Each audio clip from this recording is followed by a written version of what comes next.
think we are ready to start today's seminar session.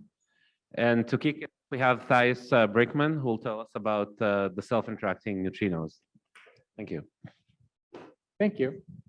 So first in-person seminar in just about 2 years. Pretty nice. Thanks for bringing me here. So yeah, I'm Thejs Brinckmann. I'm newly started postdoc at the University of Ferrara. I was at Stony Brook before then and did my PhD in Aachen in Germany.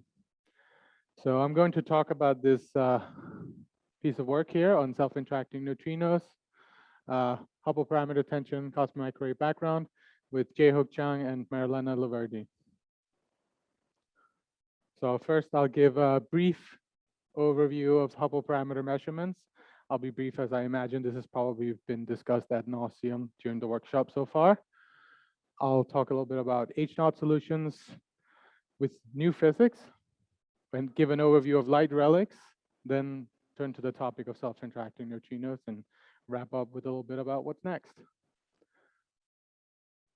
So early on, we had a pretty good agreement between CMB indirect measurements and direct measurements of the Hubble parameter for using supernovae, Cepheids, calibrated with Cepheids.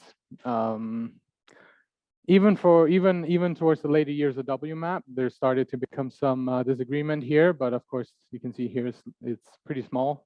So it didn't become noticeable until Planck 2013 and onwards, when Planck finds a very low value for H0 and current measurements using supernovae find a very large value. There's a significant spread in measurements still, but there's a definite trend that indirect measurements, whether it's CMB or large-scale structure calibrated with BBN, that give a low value, and direct measurements using Cepheids or lensing give a high value. This tension does now reach, I'm actually not sure what the exact current value is, but somewhere around 4.55 sigma.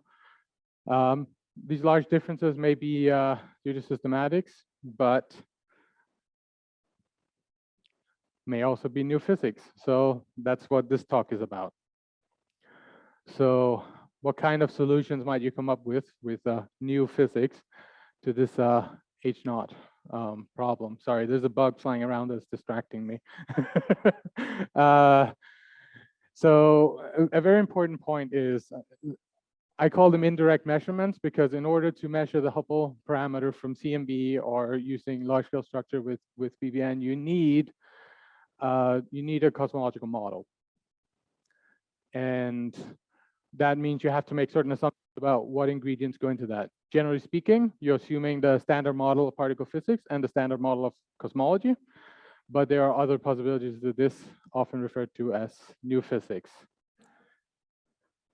So examples of this could be varying equation of state of dark energy, adding extra relativistic species, curvature, some non-standard interactions such as neutrino self-interactions, interacting sterile neutrinos, dark matter dark radiation interactions.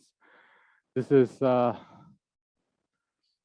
possible avenue that might help us resolve this tension, whereas these simpler alternatives, simplest extensions you can do, neutrino masses, dynamical dark energy, these do not help relieve the Hubble tension, as there's a problematic degeneracy between the Hubble parameter omega m, so the matter content in the universe, and sigma 8, describing the amplitude of matter fluctuations in the universe, so setting the scale for perturbations in large-scale structure.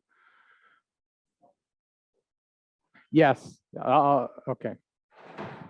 So the seems to indicate, for instance, that at least an increase in delta n effective, so at least the right direction to relax it somewhat, right? No, absolutely, but that only works when you only consider H0. So as soon as you consider these two parameters, which the combination of these we refer to as S8, there's an additional cosmological tension that I didn't discuss here. Okay, so the length of the arrow here is not determined by what's consistent with the measurements of the other parameters. Yeah, exactly. So, okay, I see. So these cases all worsen the tension or discrepancy in this other parameter.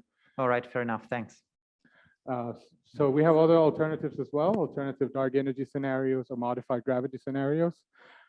I won't be discussing this at all in this talk. I'll focus on free streaming extra relativistic species and neutrino self-interactions.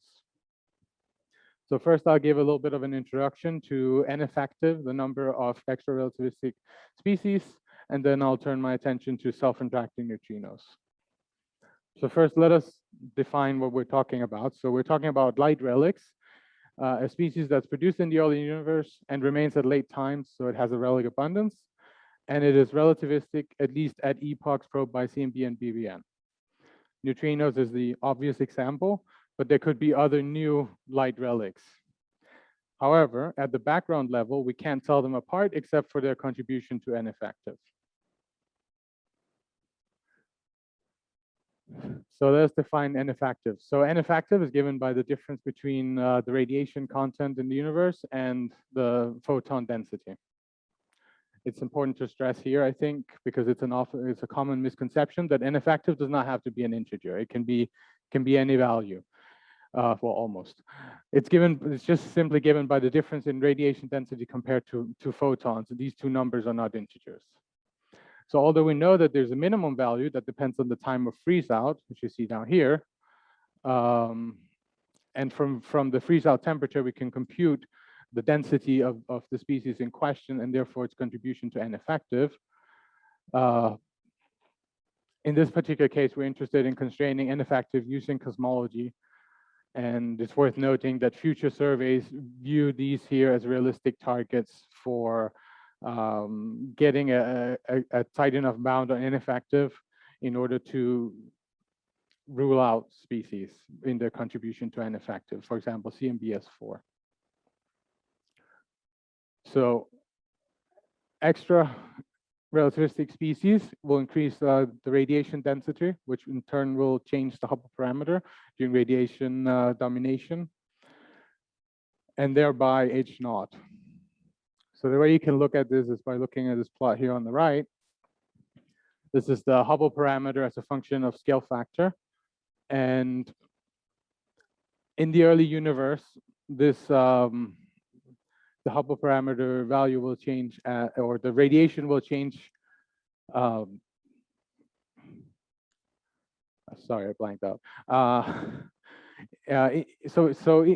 This line here is given by the contribution of photons, neutrinos, or whatever other species we're adding. It changes as (8⁻⁴), and as we're adding or decreasing this radiation density set by N effective, we're then changing the Hubble parameter at these times, so at these times, and thereby naturally also changing the value today at redshift 0. So this entire line would move up or down depending on what the value for ineffective is. So there's a clear relationship between the Hubble parameter and ineffective. The Hubble parameter sets time and length scales of features in the CMB. For example, the damping tail is proportional to the inverse square root of the Hubble parameter. This helps us constrain N effective. Looking at Planck 2018 constraints, we see that these values here of ineffective is very consistent with a value of 3. So that's consistent with a standard model with 3 active neutrinos. However, at this point, it's important to note that any deviation from a standard cosmic history, such as any new physics, would change these constraints. These constraints are specifically for a free streaming extra relativistic species. Some of these models leave imprints on perturbations. So the total sum of radiation perturbations is given by the photon perturbations, neutrino perturbations, and whatever perturbations of a new species we have. We know that photons are tightly coupled to baryons until a redshift of 1100 with photon decoupling. And we know that neutrinos are free streaming since about redshift 10⁹. So in the next, we'll consider a self-decoupling or self-interacting neutrino species that behaves as an ideal fluid until a decoupling redshift and then free streaming afterwards. And that will leave novel signatures beyond simply background effects. So let's move on to the next part, the second part of the talk, the self-interacting neutrinos. It's also maybe a good time to ask if there are any questions so far. Yes. Of your slide. So in your previous slide, page 4, you showed Page 4. Yeah, distribution of this tension. And in the middle, there is a TRGB, Yes. which overlap with the both, which Yeah. is also the late time measurement. Yes. So actually, I mean, you should not regard it as a tension in cosmological history, but inconsistency in the measurement of late time. Yeah, I deliberately decided not to comment on this point because it seems the different groups haven't agreed on what is the correct value inferred if you use the tip of the red giant branch to calibrate your measurements instead of Cepheids. So the group of Wendy Friedman who came up with the method, if I remember correctly, they find this value of around 70. I think their reanalysis, they find a slightly larger value, but maybe still like 71. And then there was a recent reanalysis of Adam Rees and collaborators using the same methods, and they find a much larger value. I don't remember the exact number, but that's very consistent with their Cepheid measurement. So I decided that was not the talk to present that discussion. So you are ignoring this TRGB of Friedman? It's not important for this particular piece of work since we're considering cosmological constraints. We're not considering whether the tension is real or not. But I agree that there's a muddied picture, and I think this illustrates it pretty well, that you sort of have measurements all over the place, and it's definitely a valid point that there's not complete agreement on late time or direct measurements either. And we'll see what the future brings on that. But that's a whole talk in its own, I think. Thank you.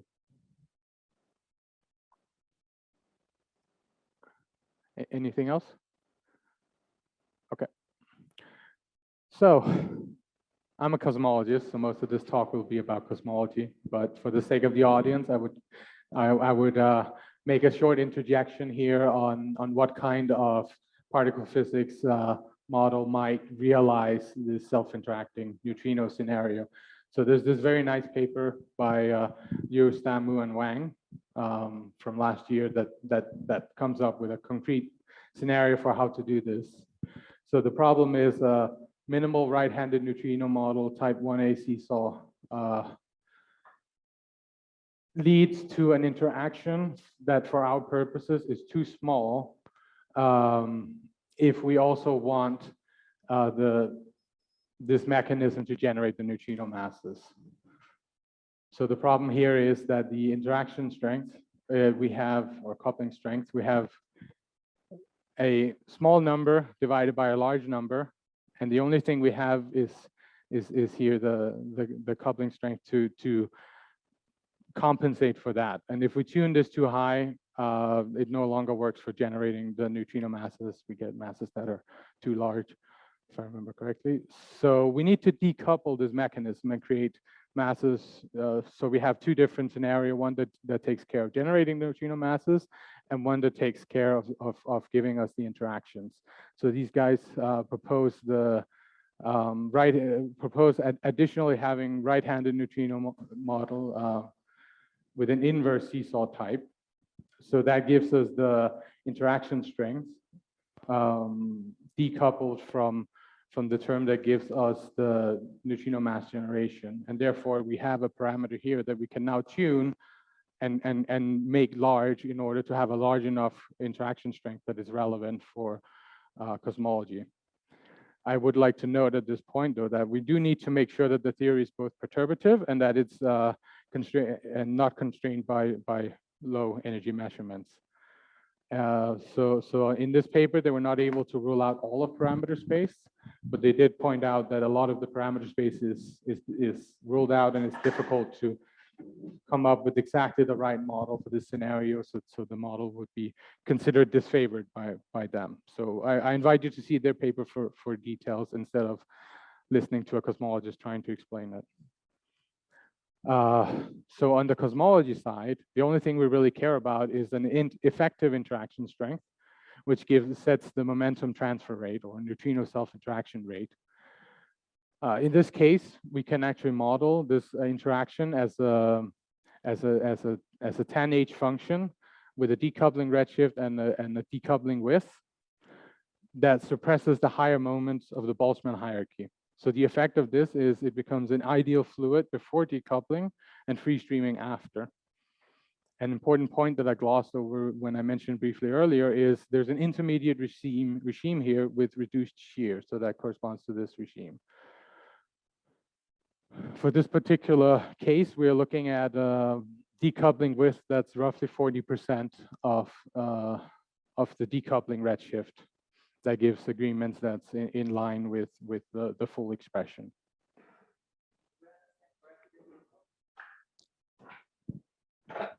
Do I understand correctly that you're always treating the neutrino self-interaction here as a point contact interaction, so that the mass of the mediator particle is always heavier than the temperature of the neutrinos that you're considering? That's what it looks like here by introducing this G nu. Yes, quantity, we have right? a heavy mediator. Okay, so you're not considering the case that there's a very light mediator. No, so, which that's a separate case with its own phenomenology. Okay, fair enough. Thanks.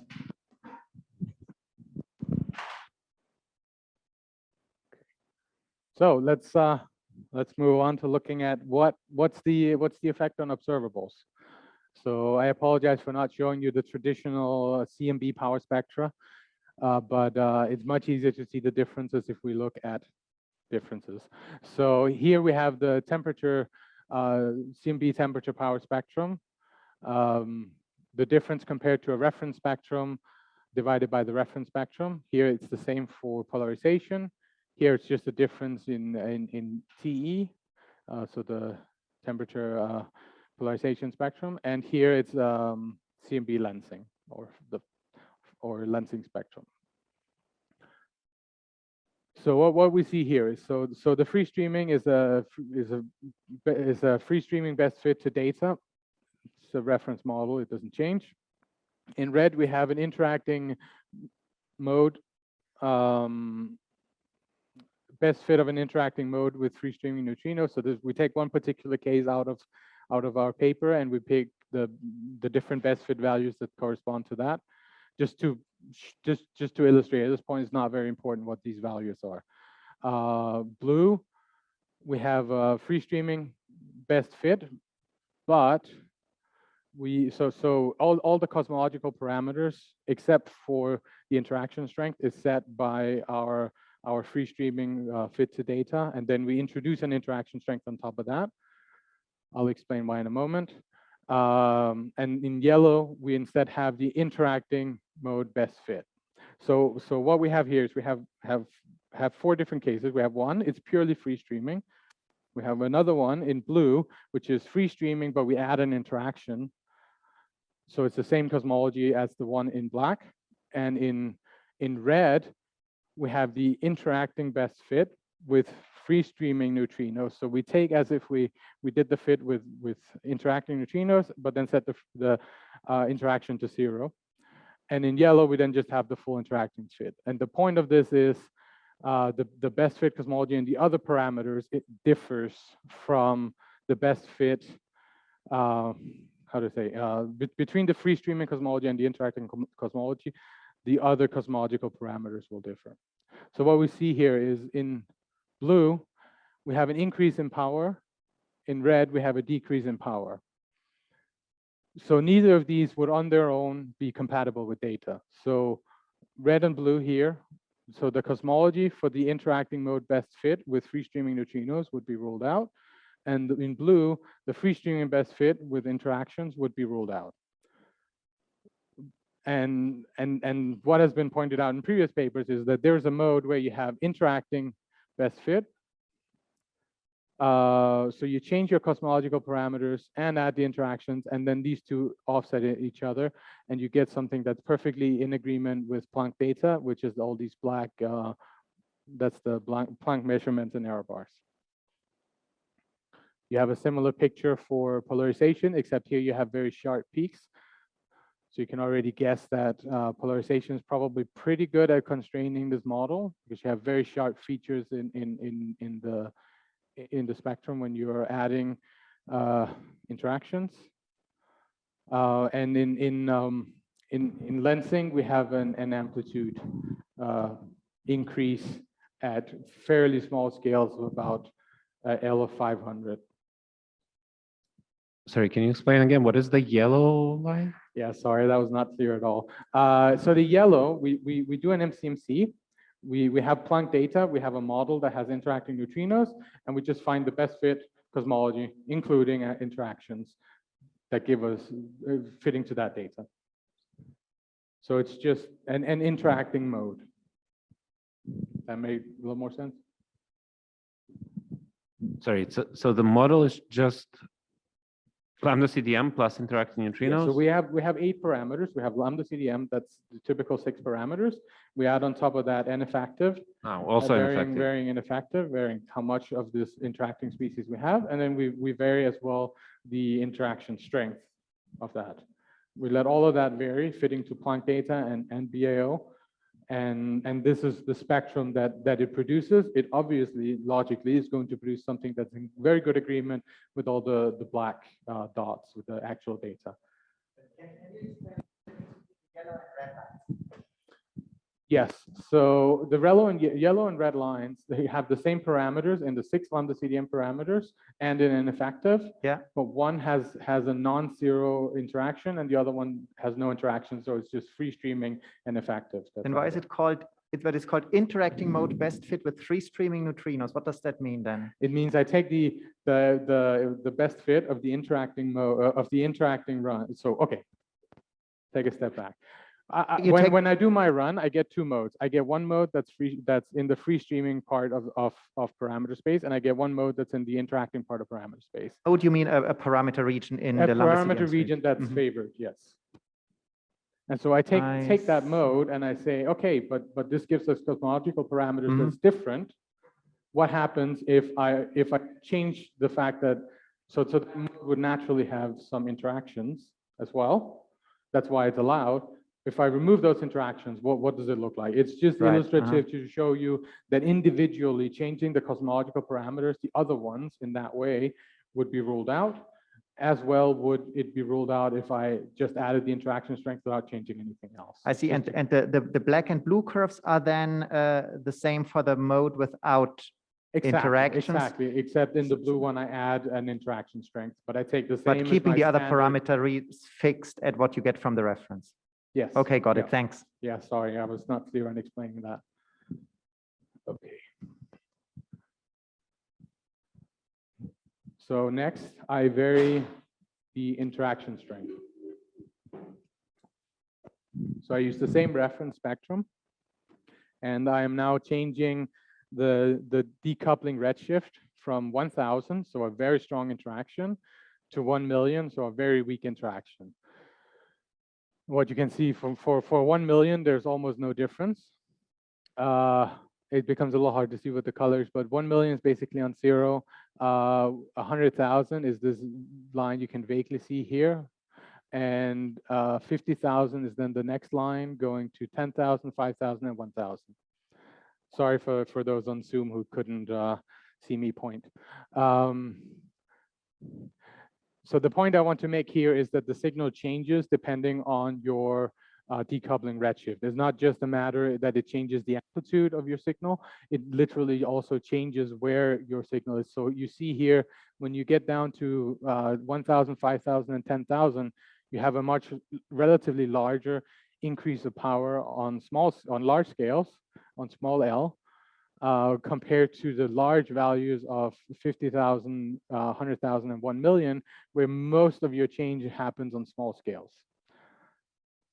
You see also an effect in the lensing spectrum, where you have a mode in the lensing spectrum that is shifted towards smaller values for larger values of C decoupling, coinciding with the Hubble radius at the time of decoupling. Okay. Next, changing N effective, changing how much of N effective is interacting. So doing the same trick again, but this time just changing N effective. Now you see what you might expect is we're mostly just seeing an increase a steady increase in power as we increase N effective. There's some small difference here. So let me be clear here. The total N effective remains constant. So I'm mixing free streaming ineffective and interacting ineffective, and increasing the fractions that's interacting. And that is what gives us this larger and larger power across all scales, and similarly increases the significance of this mode for lensing. Yes. I just missed one thing. So on the previous slide, you are keeping an F fixed according to the best fit, or? Yes, so that's fixed. You're to the varying same as this free streaming reference. It's fixed to that. So you have 6 parameters, and then you have ZDEC, that is your 7th parameter that you are. Well, here this is not an MCMC. This is just fixed parameters. Right. This is all fixed. I fixed everything except the decoupling redshift. I see. But each time you're varying delta and F according to the MCMC, or is it fixed to a certain value? In this case, N effective is fixed. Throughout all these runs, any choice? So it's always about 3 in this case. Okay, thanks. As well in here, the total N effective is about 3. So for the first one, it would be 2.5 free streaming ineffective and 0.5 interacting ineffective. Okay. So moving on to looking at fits to data. So first, I want to comment a little bit on this paper that's garnered an incredible amount of attention since publication, because they presented self-interacting neutrinos as a solution to the Hubble tension. So this is their Monty plot. So the blue is lambda CDM. The red is a strongly interacting mode. So they show Hubble parameter and this S8 parameter that I briefly mentioned earlier. That's a combination of sigma 8 and omega m. Well, almost that parameter.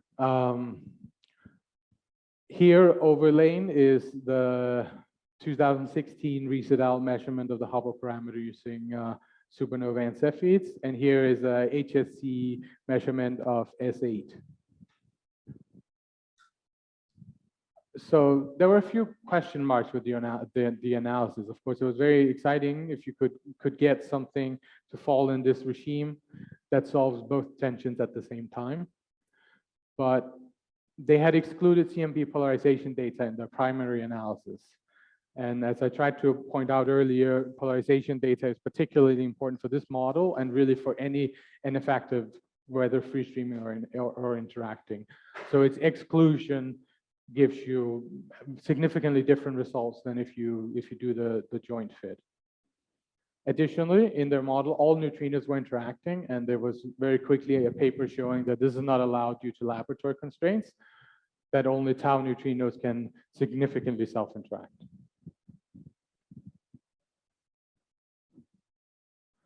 So in our work, we investigated whether we can have a smaller fraction of active neutrinos self-interacting, whether that's interesting from cosmology. And we found that all neutrinos interacting is also ruled out by CMB data when polarization is included. Paper at almost the exact same time, beating us by about 5 days, showed the same. Additionally, we showed that interacting neutrinos is not a better solution to the Hubble tension than regular neutrinos. And while regular neutrinos can give a larger value for the H0, they worsen the CMB fit. So that's what I was pointing out to Joachim earlier. By regular neutrinos, you mean extra neutrino species? By regular neutrinos, I just mean your active. Well, okay, yeah.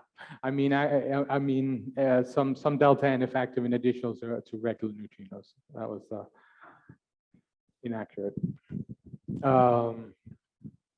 So here I show, for comparison to this previous plot that I don't have, previous article that I don't have the reference for right here on the slide, I show the case with all species interacting, just to show you why this doesn't work. So if we start over here, so this is what they did. So they considered no high multiples for polarization. So they only included the low L polarization and temperature and lensing and BAO. And they considered it with and without a prior on H0 inspired by the Rees et al. Measurement. So when we do this, what we find is we find very nicely a mode here at this is very hard to see on the screen, pink contour right here that perfectly agrees with the Rees et al. Measurement, the most recent one. However, it doesn't actually work because it's a worse fit to data. We get a better H0 value, we get a perfect H0 value, but the fit to the CMB data is significantly degraded compared to free streaming neutrinos. Free streaming neutrinos with a low value for H0.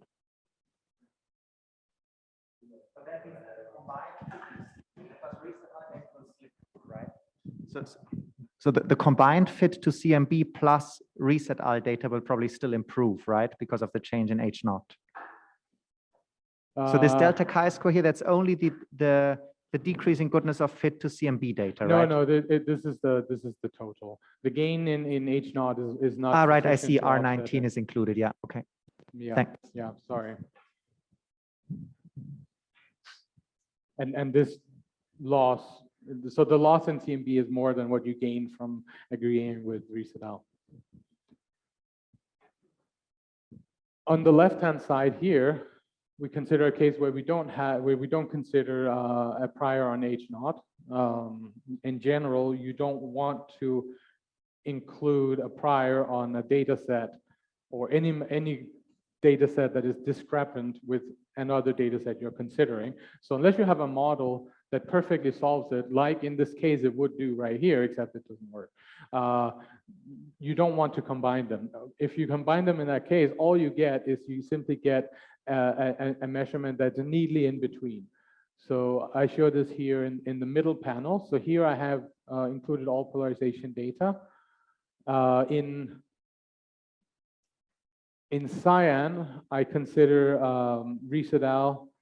A prior from Rees et al.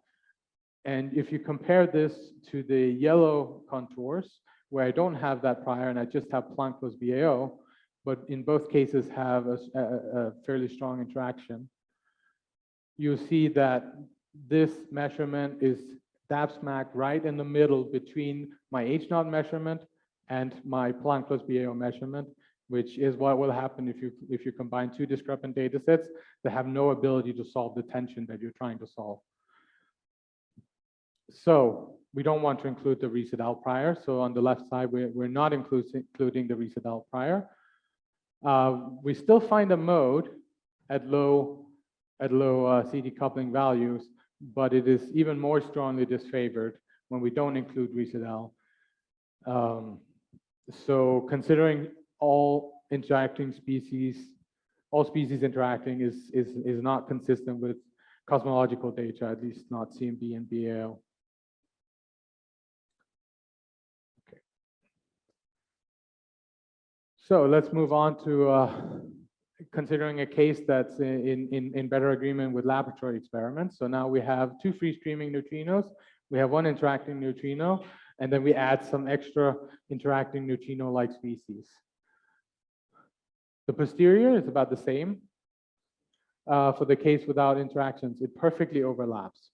So this is really hard to see. So that's why I have all these arrows and clarifying text here. But here you have a turquoise and green lines right on top of each other.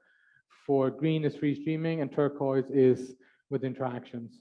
There's no difference in the value for the Hubble parameter obtained with and without interactions. Interacting neutrinos is not a solution to the Hubble tension. When you include a Rees et al. Prior, this is what I already said before, you get a higher H0 value, but you get a worse fit to data.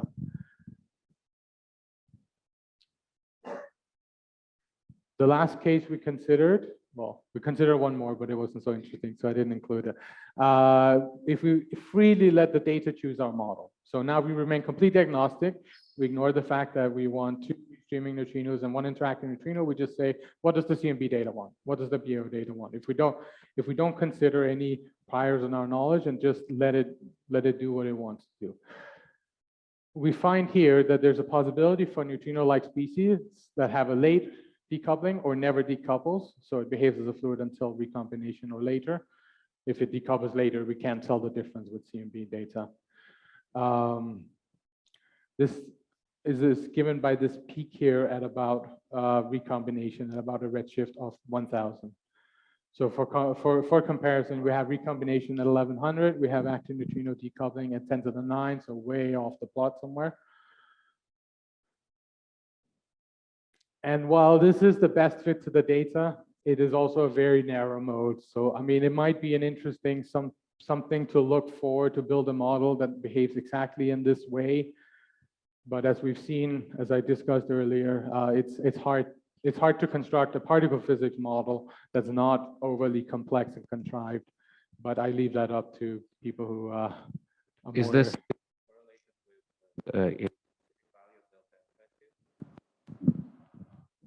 for this type of solution? So yes, so this corresponds to, I was not very smart to not put the numbers up here. So this has an interacting amount of delta and effective about 0.3. And the total and effective is still about 3. And another question is the decoupling the same for all interacting species, or is it just for the standard model neutrinos, whereas the So in this case, the standard model neutrinos, well, it's a little hard to distinguish between what's standard model and what's not. I don't know what particle makeup is making up this scenario that would require more thought and investigation. But we have, 2.9 and 2.6 in an effective that's not interacting, that's free streaming, and we have 0.3 that's interacting. That's the clearest and most concise answer I can give. The CD coupling is the same for all of the 0.3. So there's no CD coupling for the free streaming part, of course.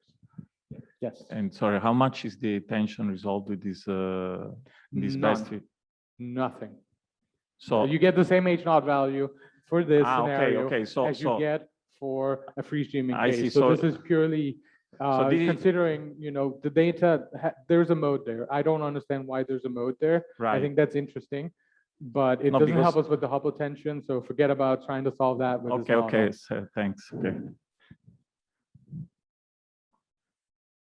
All right. I think that's. No, go ahead. I'm basically done. So if there's any more questions, this is a good time. Yeah, that's a question that maybe goes a bit beyond what you did. So did you consider the possibility that there is an extra neutrino species? I remember there have been papers, for instance, by Hannestad and Archidiakono and company who did that, and they concluded that this works quite well, but I believe they did not include the full data set that you included. I think they didn't include polarization data, for instance. So I was wondering what your take on that scenario is, whether the right-handed neutrino through which you introduced the new interaction is an explicit degree of freedom in the early universe. It's a good question. So this is the paper to look at. Yeah, right. I think this is the most recent one, and I think they did include polarization in this one. They did, and it still seems to help with the Hubble parameter tension. It doesn't fully resolve it, but it still helps. It alleviates it by a significant amount, not just like what I was showing you get between two discrepant measurements, but I think it does more than that. I don't remember exactly. I wasn't involved in that work. Yeah, sure. But that is an interesting possibility, is to consider other kinds of interacting relativistic species or other light relics, such as interacting stereo neutrinos, which is what they consider in that paper. And may I ask one more question? So you mentioned that one of the reasons you can't have all neutrinos interacting is that there are strong lab constraints which restrict interactions to the tau flavor. Between electron and muon flavors. I think I understand. So you can only have tau. Now the problem is that lab experiments, they typically see neutrino flavor eigenstates, whereas in the early universe, neutrinos exist as an incoherent statistical ensemble of mass eigenstates. So if you're in a scenario where the new interaction couples only to tau neutrinos, this means that in the early universe, it will still couple to each mass eigenstate with relative couplings that are given by the mixing angles. So in that context, it might be interesting to consider a scenario where they are all interacting, but where the interaction strength of the different mass eigenstates is determined by the mixing angles that we know. I'm not sure if that's going to help in any way. Maybe it only makes things worse. But I think from a particle physics point of view, that would perhaps be a more consistent scenario even than. Yes, absolutely. I think that's an important thing to possibly consider going forward is what happens exactly with that. So in our work, we only have mass states, as you correctly point out. So we have interacting mass states. We set up our effective interaction to consider that we only have mass states and not flavor states. Which I think does not significantly change the result. That works, it just rescales your effective interaction strength. But that might be worth looking into more detail. Maybe something pops out of it that wasn't expected. All right, thanks for the nice talk. Thank you. So what's next, just to wrap up quickly? Sorry for going over time. So as I've emphatically made clear a few times, self-interacting neutrinos do not resolve the Hubble parameter tension, because Planck 2018 polarization puts two stringent bounds on interacting delta N effective, or delta N effective in general. We do have this intriguing hints of fluid-like delta N effective, which if you're interested in that, you should also check out this paper by Nikita Blinov and Gustavo Marcus Tavares. But there are also other possibilities. There's interactions between dark matter and dark radiation, which can simultaneously relieve the tensions in H0 and S8 by slowing down growth of structure formation along with added extra relativistic species. And as Joachim pointed out, you have this interacting sterile neutrino scenario that seems promising. A lot of people are considering early dark energy these days. So an early phase where the universe expands rapidly. That's not something I'm going to comment on, except to say that a lot of people are working on it. Modified gravity dark energy models in general and dark energy interacting with dark matter all have shown to various degrees that they can alleviate the tension. And probably there's a lot of possibilities that we haven't thought of yet. So as I like to end on a positive note, it's an incredibly exciting time for astrophysics, cosmology, and particle physics. Lots of data coming in the next years. Euclid, DESI, Simon's Observatory. We'll learn so much more in the next few years. Thank you. Thank you.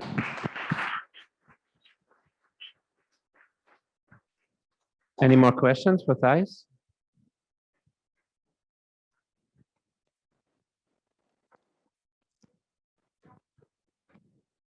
Michael. So how would you know that this is, what is the next, let's say the tension is resolved by self-interacting neutrinos. What is the next experimental signature of this? The next experimental signature, as you already could see a little bit, I showed the spectra of CMB lensing. CMB lensing, the signature pushed out a little bit. But there's a stronger signature for the matter power spectrum. So something like Euclid, if we correctly know how to model the nonlinear scales, will be incredible for constraining a model like this. So how about a fundamental model? So you mentioned, so what is the hope for a fundamental model of particle physics here? Because that satisfies also astrophysical constraints, stellar cooling constraints. So is there something that fits the whole picture? With self-interacting neutrinos, I'm skeptical, but yeah, it already doesn't help with the Hubble tension. So we already lost that. So yeah, I don't. Would explain this. My particular favorite is this interactions between dark matter and dark radiation. I like the idea of having a complex dark sector similar to the visible sector. I'm not sure I understand why we just need one dark matter particle. We could have many. We could have more complex dark matter phenomenology, and that has promising avenues for solving a lot of these tensions, both on small scales and as well on cosmological terms. Yes.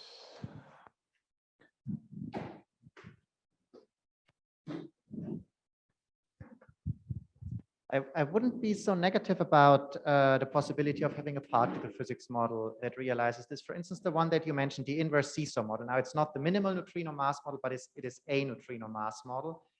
And it couples the left-handed neutrinos to a sterile state. And since that sterile state is a singlet under all standard model particles, it could, for instance, talk to some new scalar particle. Sure, that new scalar particle would have to live somewhere below the electroweak scale, so you may wonder about introducing new little hierarchy problems.